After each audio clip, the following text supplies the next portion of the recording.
తెలుగు రాష్ట్రాల్లో Banakacherla heat continue అవుతుంది. దేశ రాజధాని ఢిల్లీలోనూ బనకచెల్ల రగడ నడిచింది. ఆంధ్రప్రదేశ్ది ఒక మాట, తెలంగాణది మరో మాట అన్నట్లుగా సీన్ తయారైంది. తెలంగాణలో బనకచెల్ల అంశం బగ్గుమంటుంది. నది జలాలపై కమిటీ ఏర్పాటు చేయాలని ఇరు రాష్ట్రాలు నిర్ణయించుకున్నాయి. అయితే తెలంగాణ సీఎం రేవంత్ వ్యాఖ్యలు దుమారం రేపుతున్నాయి. ఈ భేటీలో ఏపీ ప్రభుత్వం నుంచి గోదావరి బనకచెల్ల ప్రాజెక్టు కడతామన్న ప్రతిపాదన చర్చకు రాలేదన్నారు సీఎం రేవంత్. అజెండాలో వారు కడతామనే ప్రతిపాదనే చర్చకు రానప్పుడు ఆపాలన్న చర్చే ఉండదన్నారు.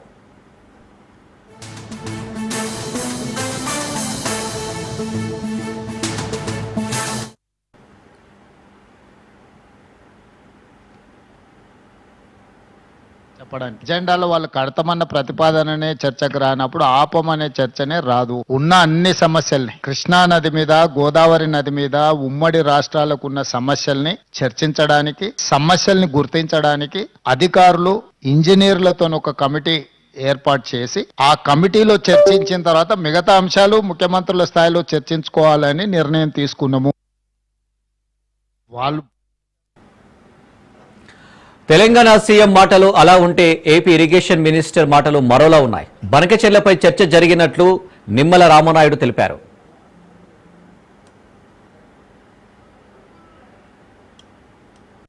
ఆంధ్రప్రదేశ్ రాష్ట్రం నుంచి పోలవరం బనకచెర్ల ప్రాజెక్టు అంశం మీద ఏదైతే ఆంధ్రప్రదేశ్ ఇచ్చినటువంటి అంశం మీద తెలంగాణ రాష్ట్రం కృష్ణా గోదావరికి సంబంధించినటువంటి ఏవైతే రేజ్ చేసిన ఇష్యూస్ ఏవైతే ఉన్నాయో ఇవి రెండు కూడా టెక్నికల్ ఇష్యూస్ అన్ని కూడా ఇన్వాల్వ్ అయి ఉన్నాయి. కాబట్టి ఈ టెక్నికల్ ఇష్యూస్ ని ముందుగా ఒక పరిష్కారం చూపేటటువంటి విధంగా ఒక కమిటీని నిర్ణయం తీసుకోవాలని, ఎందుకంటే ఈ కమిటీ ద్వారా ఒక బేసిక్ మెకానిజం ఏదైతే బిల్డప్ చేసుకుని ఒక రోడ్ మ్యాప్ ని ముందుకు తీసుకెళ్లేటువంటి విధంగా ఈ యొక్క టెక్నికల్ అదేవిధంగా అడ్మినిస్ట్రేటివ్ ఆఫీసర్స్ తో కలిపేసేటువంటి కమిటీ ద్వారా రెండు రాష్ట్రాలకి కూడా న్యాయం జరిగేటువంటి విధంగా ముందుకెళ్లాలని చెప్పి ఇరు రాష్ట్రాల ముఖ్యమంత్రులు కూడా కేంద్ర జలశక్తి పాటిల్ గారి ఆధ్వర్యంలో నిర్ణయం తీసుకోవడం జరిగింది. ఆంధ్రప్రదేశ్ గోదావరి రేవంత్ తీరుపై మండిపడ్డారు గులాబీ లీడర్లు. తెలంగాణకు తీరని నష్టం జరుగుతుందన్నారు. తెలుగు రాష్ట్రాల ముఖ్యమంత్రుల భేటీలో మొదటి అంశమే బనకచెర్ల అని మాజీ మంత్రి హరీష్ రావు అన్నారు. రేవంత్ మాటలకు చేతలకు పొంతన ఉండదన్నారు. బనకచెర్లపై కేంద్రం భేటీయే తప్పనన్నారు హరీష్ రావు. తెలంగాణ రాష్ట్రానికి ద్రోహం చేస్తూ సీఎం రేవంత్ మరణశాసనం రాశారని ఆయన మండిపడ్డారు. గోదావరి బనకచెర్ల లింక్ ప్రాజెక్ట్ ఎజెండాలో మొట్టమొదటి అంశమే గోదావరి బనకచెర్ల ప్రాజెక్టు. ఇది అఫీషియల్ ఎజెండా. రేవంత్ రెడ్డిని ప్రెస్ మీట్లు ఏమంటాడు, కడతామని ఎజెండాలోనే లేనప్పుడు ఆపమనే ముచ్చటే రాదన్నాడు. మరి ఇది ఎజెండా కాదా? ఇది ఇంకా మంచి సాక్ష్యం చూపిస్తా. పాపం ఆయన కడుపు చల్లకుండా ఆంధ్రప్రదేశ్ మంత్రి నిమ్మల గారు ఉన్న విషయాన్ని బయట పెట్టారు. సో అట్లీస్ట్ నిమ్మల రామానాయుడు గారు మాట్లాడిన మాటలు చూసినాకన్నా రేవంత్ రెడ్డి జాగ్రత్త పడాల్సి ఉండే. కొత్తగా ఏర్పడే కమిటీ ఇరు రాష్ట్రాల్లోని నదీ జలాల సమస్యలను పరిష్కరిస్తుందన్నారు Telangana irrigation minister Uttam. Also on all the other issues concerning Godavari and Krishna river water issue, a decision was taken that a committee formed of consisting of senior officers, engineers and experts from both states would be formed in the next 3-4 days a week, and they will in the next 1 month or approximately 30 days they would come up with a way forward on all issues concerning the two states on Krishna and Godavari rivers. I told you what decisions were taken. I think it covers everything. CM Revanth రెడ్డికి మాజీ మంత్రి కేటీఆర్ సవాల్ విసిరారు. రేవంత్ రెడ్డి కాళేశ్వరాన్ని కూలేశ్వరం అంటున్నారని, రేవంత్ రెడ్డి కూలిందంటున్న మేడిగడ్డపై చర్చ పెడదామన్నారు. దమ్ముంటే రేవంత్ రెడ్డి మా సవాల్ను స్వీకరించాలని, నాగార్జున సాగర్ పై చర్చకు వస్తారా అంటూ ఛాలెంజ్ చేశారు. నాగార్జున సాగర్ పై కాదు, దమ్ముంటే మేడిగడ్డపై చర్చకు రావాలన్నారు. ఉందో అది ఈ శతాబ్దపు అతిపెద్ద మోసం. అది ఈ శతాబ్దంలోనే అతిపెద్ద మోసం ఏదైనా ఉందంటే కాంగ్రెస్ అభయహస్తం అనే మేనిఫెస్టో. ఒక్క వర్గం కాదు, అందరినీ మోసం చేసింది. ఎవడన్నా ముఖ్యమంత్రి నేను ఢిల్లీకి పోతున్నాను కలుతలేరు, చెప్పులు ఎత్తుకపోతున్నామో అని అపాయింట్మెంట్ ఇస్తలేరు, ఎవడన్నా అంటాడా? అరే ఇంత అన్యాయం మాట. మొన్న పోయినాం చర్చకు రమ్మండి, ఆడికెళ్ళి మళ్ళీ వీకి మళ్ళీ చర్చకు వస్తావా నిన్నడేలా ఏమనాలి? చర్చకు పిలిస్తేనేమో పారిపోతాడు బిరికి సన్నాసి. మళ్ళీ నువ్వు చర్చకు వస్తావా కేసీఆర్, నాగార్జున సాగర్ కట్ట మీదకి వస్తావా? మేమన్నా మీకు రారాబాయి మరి మేడిగడ్డ బరాజ్ మీదకి రాయిగా ఆడిడేది మంచిగా ఉంది, అది కూలిపోలే. నువ్వు కులేశ్వరం అని నీకు నెత్తి బాగలేక నువ్వు అంటున్నావు కానీ 2 ఏళ్ళు 20 నెలలు అయింది దగ్గర 20 నెలల్లో ఒక కొత్త స్కీమ్ చాలు కాలే. ఒకళ్ళకి రూపాయి ఇచ్చింది లేదు, ఒక్కటి ఫ్రీ బస్సు తప్ప ఇంకోటి ఏమైనా ఉందా? ఏది లేదు. మరి ఆడబోతున్నాయి పైసలు. పిల్లలకు భోజనం పెట్టలేని దుస్థితి ఉందా ప్రభుత్వం? ఒక్క గ్యారెంటీ అమలు చేయకపోతివి, రైతు బంధు పెంచకపోతివి, 2 సార్లు ఎగ్గొడితివి, దళిత బంధు పెంచకపోతివి, ఉన్న పైసలు ఇవ్వకపోతివి, ఆడబోతున్నాయి పైసలు. మరి ప్రభుత్వం యొక్క డబ్బులు, ప్రజల యొక్క సంపద ఎక్కడ పోతుంది? ఎవరి జేబులకు పోతుంది? ఢిల్లీలో రాహుల్ గాంధీ పోతుందా? కాంట్రాక్టర్లకు పోతుందా? మరి ఏడబోతున్నది చెప్పాల్సిన బాధ్యత ప్రభుత్వానికి.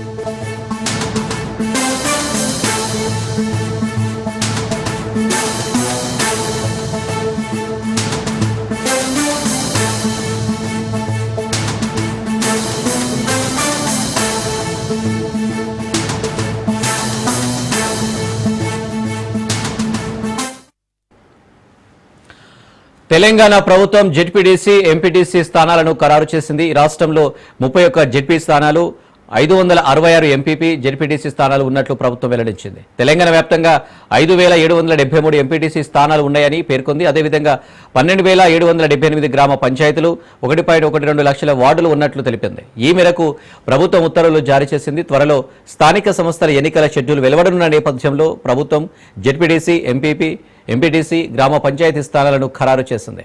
సర్పంచ్లు, ఎంపీటీసీలు, జెడ్పీటీసీల కాలపరిమితి గత ఏడాది ప్రారంభంలో ముగిసింది.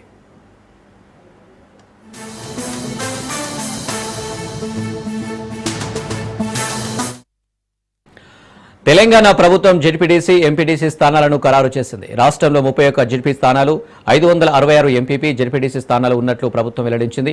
తెలంగాణ వ్యాప్తంగా 5773 ఎంపీటీసీ స్థానాలు ఉన్నాయని పేర్కొంది. అదేవిధంగా 12778 గ్రామ పంచాయతీలు, 1.12 లక్షల వార్డులు ఉన్నట్లు తెలిపింది. ఈ మేరకు ప్రభుత్వం ఉత్తర్వులు జారీ చేసింది. త్వరలో స్థానిక సంస్థల ఎన్నికల షెడ్యూల్ వెలువడున్న నేపథ్యంలో ప్రభుత్వం జెడ్పీటీసీ, ఎంపీటీసీ, గ్రామ పంచాయతీ స్థానాలను ఖరారు చేసింది.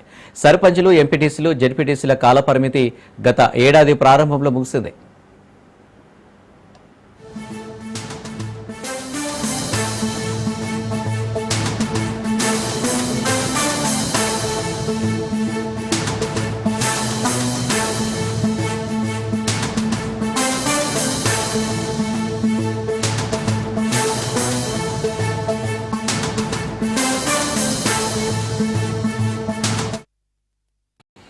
రాష్ట్రంలో భయానక పరిస్థితులు నెలకొన్నాయన్నారు మాజీ సీఎం జగన్. రాష్ట్రంలో రాజ్యాంగం మనుగడ ప్రశ్నార్థకంగా మారిందన్నారు. రెడ్ బుక్ రాజ్యాంగంతో రాష్ట్రంలో భయానక వాతావరణం ఉందని, ఎవరికి ఏ కష్టం వచ్చినా వైసీపీ ఒక్కటే స్పందిస్తుందన్నారు. ఏపీలో ప్రజాస్వామ్యం లేదన్న ఆయన ఏడాది పాలనలో సీఎం చంద్రబాబు ఏ ఒక్క హామీ అమలు చేయలేదన్నారు. సూపర్ 6 సహా 143 హామీలిచ్చి ప్రజలను చంద్రబాబు మోసం చేశారని చెప్పారు.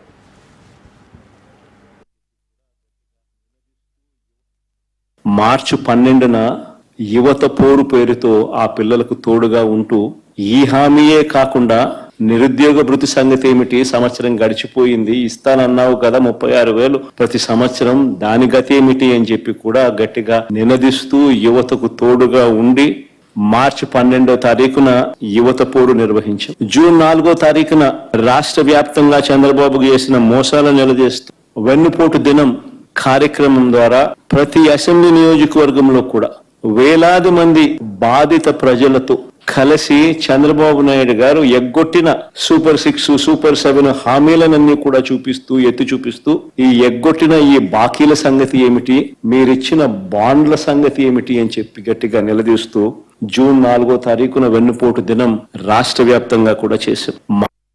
రాష్ట్రంలో ఈరోజు నిజంగా చంద్రబాబు నాయుడు గారి కుట్రల నేపథ్యంలో, రెడ్ బుక్ రాజ్యాంగం, వీటి నేపథ్యంలో రాష్ట్రంలో ఒక భయానక పరిస్థితి ఈ రోజు వాతావరణము రాష్ట్రంలో నెలకొని ఉంది. ఈ రోజు ప్రజలకు ఏ కష్టం వచ్చినా కూడా పలుకుతా ఉన్న పార్టీ కూడా ఒక వైఎస్ఆర్ కాంగ్రెస్ పార్టీ. ఈ ఏడాది పాలనలో ప్రజలకు తానిచ్చిన హామీని కూడా చంద్రబాబు గారు నెరవేర్చకపోగా 2024 డిసెంబర్ 13వ తారీఖున అన్నదాతకు అండగా వైఎస్ఆర్సీపీ రాష్ట్ర వ్యాప్త ధర్నా కార్యక్రమానికి పిలుపునిచ్చి రైతులకు తోడుగా నిలబడింది. డిసెంబర్ 24వ తారీఖున కరెంటు ఛార్జీల బాధుడుపై ఏకంగా 15,000 కోట్ల రూపాయల బాధుడు. ఆ కరెంటు ఛార్జీల మీద నిరసన తెలుపుతూ డిసెంబర్ 24వ తారీఖున పోరుబాట నిర్వహించింది కూడా వైఎస్ఆర్ కాంగ్రెస్ పార్టీ.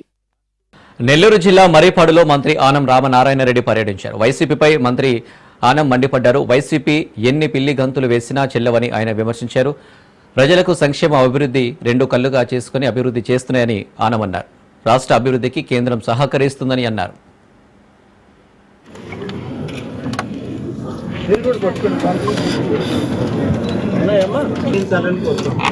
ఇది ముందు తరం భవిష్యత్తుకి ఇది ఒక పెద్ద కార్యక్రమం చేయబోతుంది. ఓకే, కూడా ఇది ఉపయోగపడుతుంది. బీటెక్ గ్రాడ్యుయేట్స్ కూడా దీన్ని అప్లై చేయొచ్చు. బాపట్ల జిల్లా చీరాలలో మున్సిపల్ చైర్మన్ గా మించాల సాంబశివరావు ఎన్నికయ్యారు. చైర్మన్ ఎన్నిక కార్యక్రమంలో జిల్లా ఇన్ఛార్జి మంత్రి కొలుసు పార్థసారథి, ఎంపీ కృష్ణప్రసాద్ పాల్గొన్నారు. 19వ వార్డు కౌన్సిలర్ మించాల సాంబశివరావు పేరును ఎంపీ తెన్నేటి కృష్ణ ప్రసాద్ ప్రకటించగా మెజారిటీ సభ్యులు ఆమోదించారు. సాంబశివరావు ఎన్నికైనట్లు ప్రకటించిన ఎన్నికల అధికారి ఆయనతో ప్రమాణం చేయించి పత్రాలు అందించారు. పదవిపై ఆశలు పెట్టుకున్న 18వ వార్డు కౌన్సిలర్ పొత్తూరి సుబ్బయ్య మనస్తాపానికి గురై ఆత్మహత్యకు పాల్పడతానంటూ కౌన్సిల్ హాల్ నుండి వెళ్లిపోయారు. సీఎం చంద్రబాబు తనను మోసం చేశారని సుబ్బయ్య ఆవేదన వ్యక్తం చేశారు.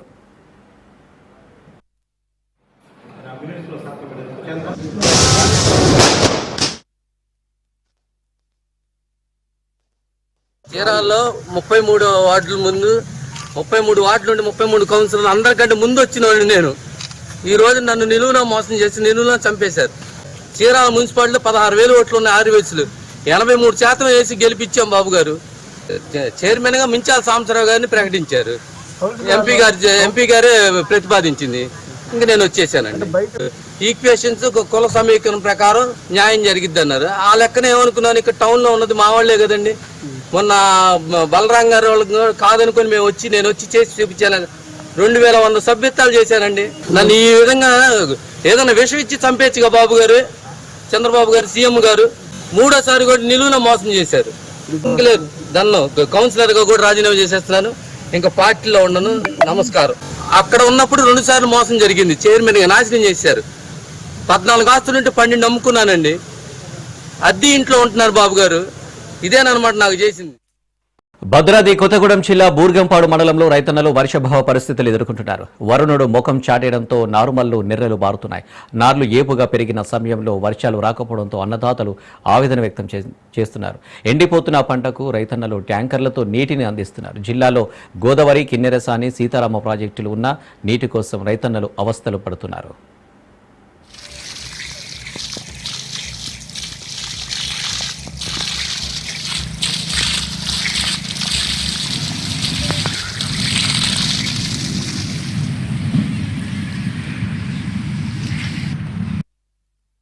భద్రాద్రి కొత్తగూడెం జిల్లా బూర్గంపాడు మండలం పౌరంపల్లి బంజారా. పేరు గాద నర్సిరెడ్డి. మే నెలలో తడప జల్లులు పడి ఎండాకాలం లేకుండా పోయింది. ఇప్పుడు మాత్రం ఆ ఎండాకాలం జులైలో చూపిస్తుంది. దీని ప్రభావం వల్ల రైతులు అఘోరిస్తున్నారు. పరిస్థితి ఇప్పుడు ముమ్మరంగా నాట్లు తాగే రోజులు ఇవి. అలాంటిది నార్మల్ ఎండే పరిస్థితి ఏర్పడది. నార్మల్ కూడా ట్యాంకర్లతో తడుపుకునే పరిస్థితి. బోర్లు వచ్చే పరిస్థితి లేదు.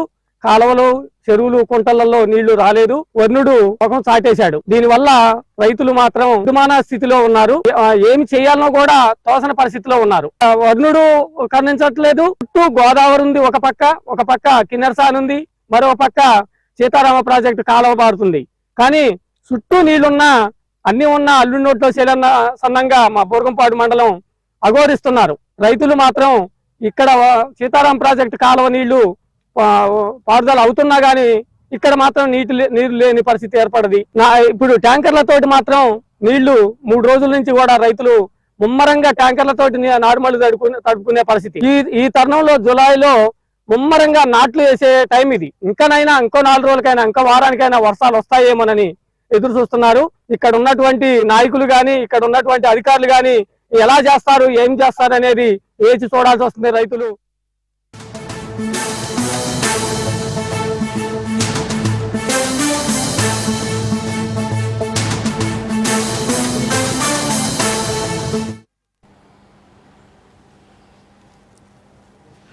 హైదరాబాద్ కొంపల్లి డ్రగ్స్ కేసులో 8 మందిని ఈగల్ టీం అరెస్టు చేసింది. సీనియర్ పోలీస్ ఆఫీసర్ల కుమారులు డ్రగ్స్ కేసులో నిందితులుగా ఉన్నారు. రాహుల్ తేజ్, మోహన్లు పోలీస్ ఆఫీసర్ల కుమారులు కాగా వారిని ఈగల్ టీం రిమాండ్ కు తరలించింది. మరోవైపు నిజామాబాద్ పోలీసులు రాహుల్ తేజ్ కోసం పీటీ వారెంట్ దాఖలు చేశారు. 2023 డిసెంబర్లో న్యూ ఇయర్ పార్టీ సందర్భంగా డ్రగ్స్ హైదరాబాద్ కు తరలించారు రాహుల్ తేజ్. 2024 జనవరిలో డిచ్పల్లిలో రాహుల్ తేజ్ పై కేసు నమోదైంది. ఈ కేసును విచారించేందుకు డిచ్పల్లి పోలీసులు పీటీ వారెంట్ దాఖలు చేశారు. సంగారెడ్డి జిల్లా బొల్లారం మున్సిపాలిటీ పరిధిలో కబ్జాకు గురైన క్రీడా స్థలాన్ని అధికారులు స్వాధీనం చేసుకున్నారు. క్రీడా స్థల ప్రాంగణంలో ఉన్న అక్రమ నిర్మాణాలను అధికారులు తొలగించారు. అధికారులు 4 ఎకరాల 24 గుంటల స్థలాన్ని క్రీడా ప్రాంగణాన్ని ఏర్పాటు చేశారు. త్వరలో మినీ స్టేడియాన్ని ఏర్పాటు చేయనున్నట్లు అధికారులు తెలిపారు.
దత్తత తీసుకున్న కూతురుపై తండ్రి లైంగిక వేధింపులకు పాల్పడిన ఘటన ఖమ్మం జిల్లా కేంద్రంలో వెలుగులోకి వచ్చింది. ఏపీలోని విసన్నపేటకి చెందిన నాగుల్ మీరాకు 3 బిడ్డలు. రెండో కూతురుని ఖమ్మంకి చెందిన కేసినేని రమేష్ దత్తత తీసుకున్నాడు. ఆ బాలికను రమేష్ లైంగికంగా వేధించడంతో గర్భం దాల్చింది. రెండోసార్లు బాలికకు అబార్షన్ చేయించాడు. విషయం తన కన్నతల్లి నాగుల్ మీరాకు కూతురు చెప్పడంతో తన ఇంటికి తీసుకెళ్లింది. అయినా రమేష్ నాగుల్ మీరా ఇంటికి వెళ్లి మరీ బాలికను తీసుకొచ్చాడు. తమ కూతురిని అప్పగించాలని తల్లి డిమాండ్ చేసింది. విసనపేట మండలం తాతకుంట్ల. నాకు 3 పాపలండి. పెళ్ళయి 20 సంవత్సరాలు అవుతుంది. నేను 1 సంవత్సరం క్రితం కేసినేని రమేష్ ఫౌండేషన్లో జాయిన్ అయ్యానండి.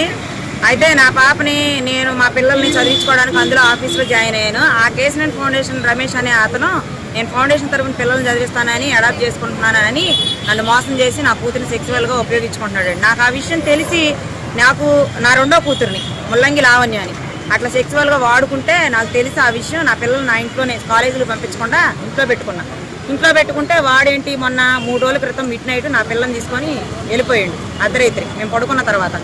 అప్పుడు నేను వెళ్ళి తెల్లారి పొద్దున్నే పోలీస్ స్టేషన్లో కంప్లైంట్ ఇచ్చా.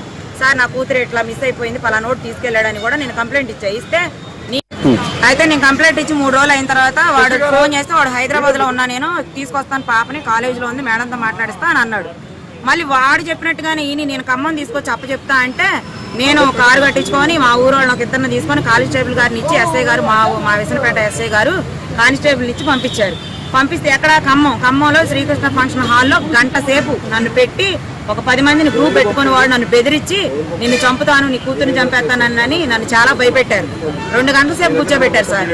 కూర్చోబెట్టి ఇక్కడ నా ఫ్రెండ్ ఉంది, ఇక్కడ నా ఫ్రెండ్ వస్తా అంటే నా కార్లో నేను కిరాయి కట్టించుకున్న కార్లో నా ఫ్రెండ్ వస్తాను, నా ఫ్రెండ్ని ఎక్కనివ్వలేదు, వేరే కిరాయి కట్టించుకొని రమ్మని చెప్పండి అని అంటున్నారు. అప్పుడు నా ఫ్రెండ్ ఇట్లా జరుగుతుందని చెప్తే తెలుసుకొని వచ్చి ఇప్పుడు నేను ఇక్కడ పోలీస్ స్టేషన్ లో ఇక్కడ ఖమ్మంలో కంప్లైంట్ ఇచ్చాను సార్. మళ్ళీ చెప్పాను నా కూతురునంట తిరువూరు సిఏ గారి ఆఫీస్ లో అప్పచెప్తాను అన్నారు. మళ్ళీ కిడ్నాప్ చేసిన వాడితో పాటు వాడు కారులో పంపించారు. నేను కిడ్నాప్ చేశారని నా కూతుర్ని చెప్పినప్పుడు ఆపరేషన్ కగర్ మావోయిస్టుల నిర్మూలన కోసమా, అడవి సంపదను ప్రైవేటు వ్యక్తులకు దోచిపెట్టేందుక ఆపరేషన్ కగర్ మున్ముందు పెట్టుబడిదారులకు అడవిలో దారులు వేసేందుకేనా? అడవిలో అన్నలకు ఇన్నాళ్ళు మానవ కోటాలుగా ఉన్న ఆదివాసీ గిరిజనులను ఇన్ఫార్మర్ల పేర్లతో మావోయిస్టులే అంతం చేస్తున్నారా? మరోవైపు మావోయిస్టులను అంతం చేసేందుకు మాజీలే పోలీసులకు ఆయుధాలుగా మారారా? ఇంతకీ మావోయిస్టులకు అడవి నుంచి తరిమేయడం లేదంటే పరలోకాలకు పంపించడం వెనుక జరుగుతున్నది కుట్రనా, లేదంటే దేశ అంతర్గత రక్షణకు అభివృద్ధికి అడ్డుపడుతున్న మావోయిస్టులకు ఇక భారత్లో స్థానం లేదని చెప్పే ప్రయత్నమా? Let's watch. ఆదివాసీల అస్తిత్వానికి పెను ప్రమాదం చోటు చేసుకుంది. ప్రకృతితో సహజీవనం చేస్తూ దట్టమైన అడవుల్లో జీవనం కొనసాగిస్తున్న అభం శుభం తెలియని అమాయక ఆదివాసీలను నక్సలైట్ నిర్మూలన పేరుతో అత్యంత పాశవికంగా హత్య చేస్తున్న పరిస్థితి. మౌలిక వసతుల కల్పన, అభివృద్ధి పేరుతో భారతదేశంలోని 5వ షెడ్యూల్ భూభాగంలో కేంద్ర ప్రభుత్వం చేస్తున్న అంతర్యుద్ధంపై రాజ్ న్యూస్ అందిస్తున్న ప్రత్యేక కథనం.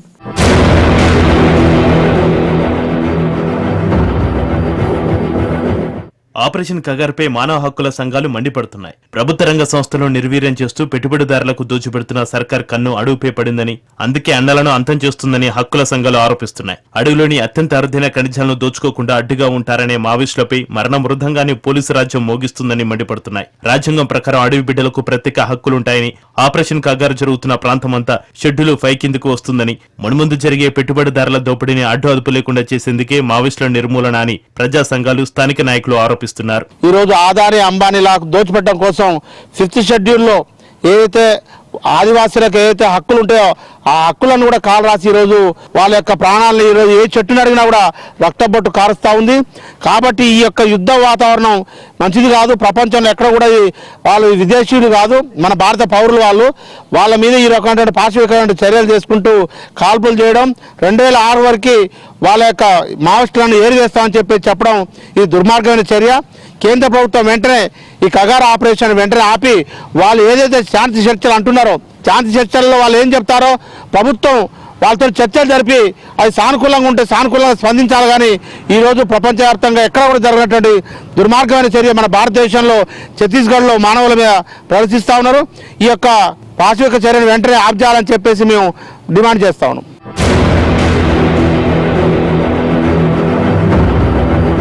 పీపుల్స్ వార్, నక్సలైట్లు, మావోయిస్టులు ఇలా పేరు మార్చుకుంటూ వచ్చిన అన్నలు గిరిపుత్రులకు అండగా నిలిచేవారు. ప్రజా పోరాటాలతో పీడిత వర్గాల పక్షాన పోరాడిన మావోయిస్టులు ఛత్తీస్గఢ్, ఒరిస్సా, తెలంగాణ, మహారాష్ట్ర సరిహద్దు అడవుల్లో బలమైన సాయుధ వ్యవస్థను ఏర్పాటు చేసుకున్నారు. దండకారణ్యాల్లో కొమ్మకో మావోయిస్టు అన్నట్లు రిక్రూట్మెంట్ జరిగింది. స్థానిక గిరిజన పౌరులతో మమేకమై ప్రభుత్వాలపై పోరుబాట నడిపారు. ప్రభుత్వ అభివృద్ధి కార్యక్రమాలతో, ఇళ్లు, రోడ్లు, ఇతర మౌలిక సదుపాయాలతో పౌరులు ప్రజా జీవనానికి అలవాటు పడిన సమయంలో ఇన్ఫార్మర్ వ్యవస్థ ఏర్పడడం, లొంగిపోయిన మావోయిస్టులు అన్నల జాడ చెప్పడంతో భారీ స్థాయిలో ఎన్కౌంటర్లు జరిగాయనేది ప్రజా సంఘాల అభిప్రాయం. మొత్తం అడవులన్నీ ఖాళీ చేసి అడవులలో విలువైన అంటే వేణమృతికలు అంటారు తెలుగులో, స్కాండియం, సీసియం, యురేనియం లాంటి విలువైన ఖనిజాలను దోపిడీ చేయడం కోసమే, ఆ ఖనిజాలను కార్పొరేట్ వ్యవస్థలో తరలించడం కోసమే, అడవుల నుంచి ఆదివాసీ తరలించడం కోసమే ఆపరేషన్ పవన్ సంఘం తరఫున భావిస్తున్నాం. కేంద్ర ప్రభుత్వానికి మేము విజ్ఞప్తి చేస్తున్నాం. ఆపరేషన్ కగార్ను దాని తాత్కాలికంగా మీరు ఆపినప్పటికీ దాని ప్రభావం మాత్రం ప్రజల మీద తీవ్రంగా ఉంది. కాబట్టి ఆపరేషన్ కగార్ను ప్రజల్లో విశ్వాసాన్ని పునరుద్ధరించి ఆపరేషన్ కగార్ను నిలిపివేయాల్సిందిగా పవన్ సంఘాల తరఫున విజ్ఞప్తి చేస్తున్నాం.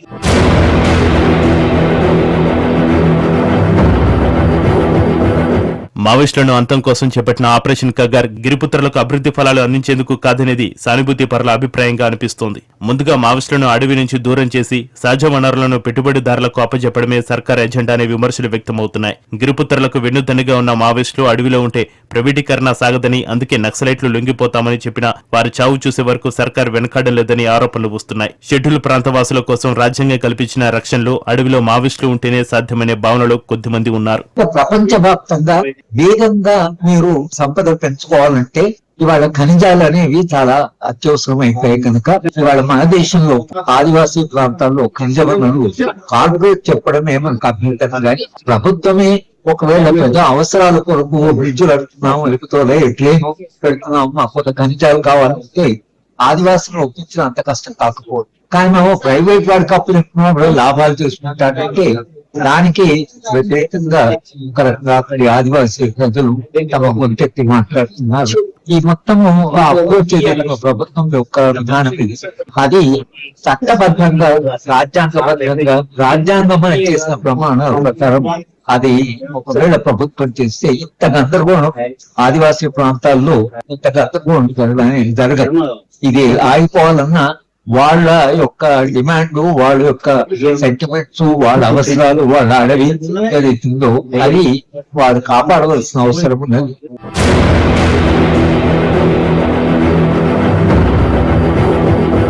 పోలీసు రాజ్యంలో పెట్టుబడిదారులకు తప్ప గిరిజనులకు రక్షణ లేదని, రాజ్యాంగం కల్పించిన ప్రత్యేక హక్కుల సాధన కోసం పౌర సంఘాలు నిరంతరం పోరాడుతూనే ఉంటాయనే భావన వ్యక్తమవుతుంది. కేంద్ర ప్రభుత్వం ఇప్పటికైనా మావోయిస్టులతో, ఆదివాసీ సంఘాలతో శాంతి చర్చలు జరపాలి. ప్రపంచంలోనే అతిపెద్ద ప్రజాస్వామ్య దేశం సమస్య పరిష్కరించుకోవటానికి తన ప్రజలతో చర్చలు జరపడానికి సుముఖంగా చూపకపోవటం చరిత్రలో మాయని మచ్చగా మిగిలిపోనున్నది. ప్రజాస్వామ్య స్ఫూర్తి కొనసాగించేలాగా సమస్య పరిష్కారానికి కేంద్ర ప్రభుత్వం నాంది పలకాలని ప్రజా సంఘాలు, ప్రజాస్వామ్యవాదులు కోరుకుంటున్నారు. కెమెరామెన్ జలీల్తో చంద్రశేఖర్, రాజ్ న్యూస్, వరంగల్.